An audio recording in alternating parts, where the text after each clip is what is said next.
புதுச்சேரியில் நடைபெற்ற மொழிப்போர் தியாகிகளுக்கான வீரவணக்க நாள் பொதுக்கூட்டத்தில் தமிழ்நாடு உயர்கல்வித்துறை அமைச்சர் RS ராஜகண்ணப்பன் கலந்து கொண்டு சிறப்புரை நிகழ்த்தினார்.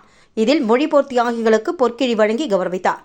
புதுச்சேரி மாநில திமுக மாணவர் அணி மற்றும் நெல்லித்தோப்பு காமராஜர் நகர் தொகுதிகள் சார்பில் மொழிப்போர் தியாகிகளுக்கான வீரவணக்க நாள் பொதுக்கூட்டம் சாரம் அவைத்திடலில் நடைபெற்றது.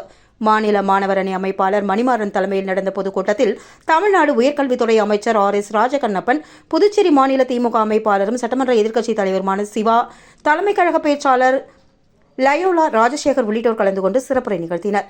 இதில் மொழிப்போர் தியாகிகளுக்கு பொற்கிழி வழங்கி கௌரவிக்கப்பட்டது. இதில் அவைத்தலைவர் SP சிவகுமார், சட்டமன்ற உறுப்பினர்கள் அனிபால் கென்னடி, செந்தில்குமார், சம்பத் உட்பட ஏராளமான கழக நிர்வாகிகள் கலந்து கொண்டனர்.